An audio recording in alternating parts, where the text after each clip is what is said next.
Hello friends, I'm Tim Wildsmith. In this video I'm going to share a very exciting update about my life and ministry.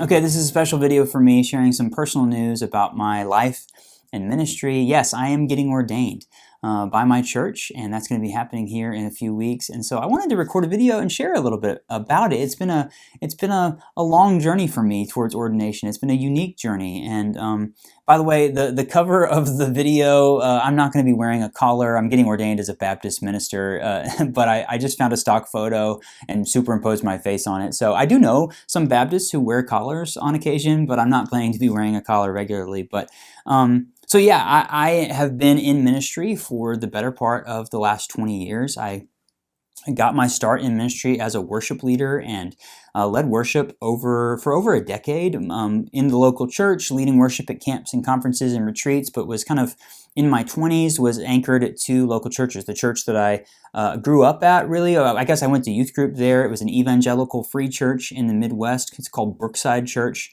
I worked there for my first couple of years out of college. My title was student ministry worship pastor, I think. And then I went to an Acts 29 network church. If you're familiar with A29, I was on staff at an Acts 29 church for about 4 years as the worship director. Really great season of my life in my 20s, doing music in the local church. And I would say probably in that latter half of like my 20s, when I was working, it was called Core Community Church. It actually doesn't exist anymore. They merged with another Acts 29 church called Coram Deo, both in Omaha, Nebraska. During that last couple of years at Core, I really started to sense like a calling towards vocational ministry. I was just leading worship at the church part-time, but I think through being a part of small groups and being a part of the pastoral leadership team, and I just said, I think this is something that maybe I'm called to. So it was really a little bit, it wasn't like I was 15 or 16 and feeling a call to ministry. It was a little bit later in my life, and I'd been actively working in the church for some time. But then I reconnected with Becca and I moved back to Nashville, and there weren't a lot of opportunities for me in the church right away. So I started working in the music industry, and a little over 10 years ago, at the beginning of 2014, I was working at an agency on Music Row in Nashville, working in the music industry. And one day I went to work, and the team that I worked with and the guy that I worked for had left, like, to go work at another agency. Like they like defected to another place. And so I walked in and there was like nobody was there. And I literally sat around for a couple of days, and then one day they called me into the conference room. And it was a huge room, this big table, and there was no one there. And I hear a voice go, "Tim," and there's a speakerphone. And the company that I worked for was headquartered in Beverly Hills, California. And the head of HR in California talked me through the fact that I was no longer employed by the company because there was nobody to work with or for anymore. And I was kind of like, wow, that's crazy. And I very quickly got offered a job at another place on Music Row in the music industry. And I told Becca at that time, I don't want to accept this job because I feel like God has something different for me, has a different plan for me. And so I decided to say no to that job and wasn't really sure. Started leading worship a little bit. I had been leading worship for a youth ministry down the street at First Baptist Church, Nashville. Now, First Baptist, I was a youth intern during college. During my college years, I wanted to serve a youth ministry, kind of like the youth ministry I grew up in Omaha. And so I volunteered there as a small group leader and I got my start as a worship leader at First Baptist Nashville. And so one of my college best friends, Brandon, was their youth pastor back in 2014. He asked me to come lead worship for a Wednesday night youth group. And I was like, cool, I've been here before. I know this. I'm familiar with it. So I was doing that. And then they moved Brandon into a new role as the young adult pastor and one of the teaching pastors. And because I was there, the executive pastor said, "Hey, would you be our interim youth pastor while we're searching for a new person? We have to do like a search committee." And I literally said no. I was like, no, I'm a musician. I'm definitely not a youth pastor. Like, I'm a worship leader. And then a couple days later, the senior pastor called me, and I've known him since I was a kid. And Pastor Frank said, "Hey, Tim, you could do a really great job of this." And honestly, y'all, I was unemployed and they offered to pay me. And I was like, well, I probably need to like take some money. And I said I wanted to get into ministry. This is not what I thought it would look like. So then I just kind of said yes. I was like, okay, it's pizza, it's games, it's youth ministry. Had no clue what I was doing. And y'all, very quickly I realized that I loved it. And I told Becca within just a few weeks, I said, whenever they finish this youth pastor search committee and they hire somebody, I'm going to be really sad because I love this. I absolutely love this job. I started teaching on Sunday mornings and Wednesday nights, and it's just like something came alive in me. And towards the end of the summer, the senior pastor said, "Hey, let's go grab lunch." And he takes me to lunch one day, and he says, "So the search committee has found the person that they want to be the youth pastor, and it's you." And I said, "What?" I said, I didn't apply for the job. I'm completely unqualified for the job. I've never been to seminary. I don't have any ministry experience as a youth pastor other than like just leading worship for teenagers."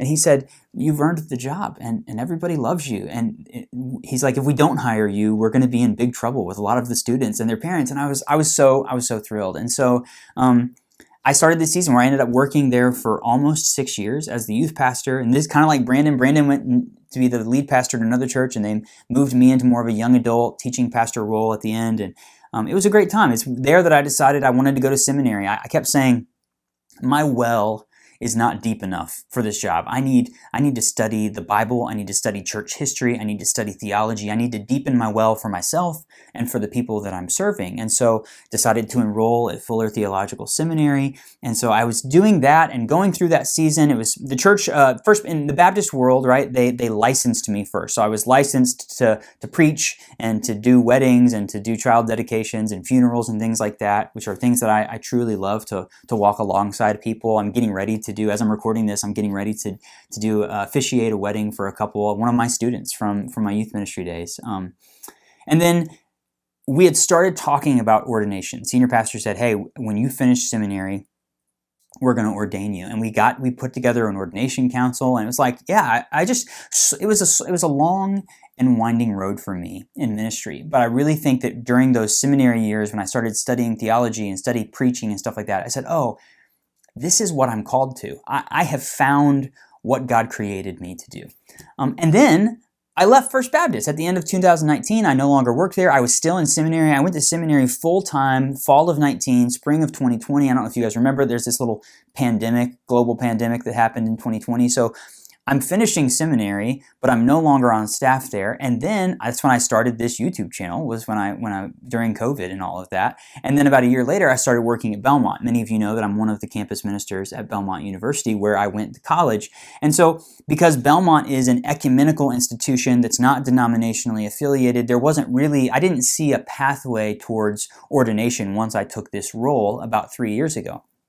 But then a few months later, I met Pastor Ray, who's now my pastor. Pastor Ray is the pastor of Crevewood Baptist Church here in Nashville, a historic 70-year-old church, great community of people. He and I met at chapel at Belmont. He was kind of scouting to look for some worship leaders, was looking at some students that we had that I was overseeing who led worship, and he said, "I need some help. We were looking for some new worship." And I said, "Well, my wife and I love to lead worship together. I've been doing it for almost 20 years. And if you ever need help," he's like, "Yeah, can you come this Sunday?" So about 2.5 years ago, Becca and I went to Crevewood for the first time and led worship. And now we're on staff there together with another couple, our friends Chris and Jody, and we all lead worship together. And I get to preach whenever Pastor Ray is out. And it was somewhere in those first 6-7 months that we were there that Pastor Ray and I started talking, and ordination came up. I can't remember if I mentioned it or he mentioned it, but I said, yeah, that was a path that I was on, and it didn't actually end up happening, but it's something that's always kind of been in the back of my mind. So for the past couple of years, we've been talking about it and going through a process. And last fall, after a lot of conversations, Pastor Ray presented me to the deacons, and they affirmed unanimously that they wanted to move forward with the ordination process for me. He and I have met several times, and then I had to write they took it to the church. The church approved it. It's Baptist world, so it's all local church. Everybody's voting, and I ended up writing a 25-page paper that was my testimony and my theological perspectives on a lot of different key issues. So I put together this big paper that I wrote, and then I had to go kind of defend that to an ordination council. So we invited people from the church who have been ordained as either ministers or deacons. And so I think there were 18 to 20 people who came, and I was jokingly with Becca and my friends calling it the Baptist Inquisition, but it was really sweet. But they all read that paper, and they asked me questions about my life and my faith and my ministry and my theological perspectives. And was such an affirming thing. That group also voted unanimously to recommend that the church ordain me through that process. And then the church the next Sunday officially made it an official church thing. So I am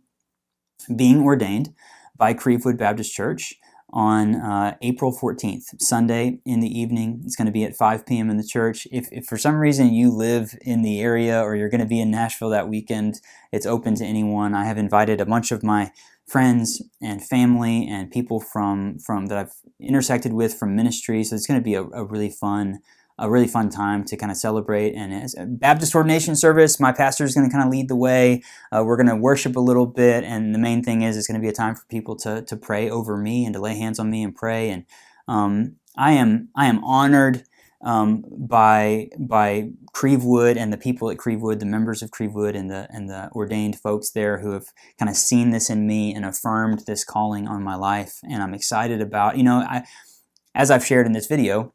And this is what I've shared in this video is a lot of what I shared in my testimony that I wrote, is that it's been a long and winding road for me. And there's been a lot of ups and downs. It's not your traditional road to ministry, but it's been a really beautiful story. And I've seen God every step along the way, particularly through the people who have invested in me, whether it's more experienced ministers and pastors who've invested in me, people who just saw things in me and said, "You're a great worship leader. You're a great pastor." Just encouraged me along the way when I didn't feel good about myself, right? And it's just been a really beautiful, long, and winding road. And I recognize that getting ordained is not the final stop, right? It's life is a journey. It's my dad's favorite saying. It's one of the things I have tattooed on my arm. It's like life is a journey, and this is one of the stops along the way. But it's been a beautiful experience for me, and it feels like a special moment in my life and in my ministry. And because this world of YouTube and Bible reviews and writing the book and everything that I've been doing has really become part of that. And so I wanted to share it with you. So so I'm getting ordained. I'm going to be an official ordained Baptist minister here in a few weeks, and I'm very excited about that and honored and just so grateful for God's grace in my life, for the story that I walk through life with and the way that God's met me in that. And I'm going to have an opportunity at the ordination service to say a few words and to thank some of those people who have meant so much to me along this journey.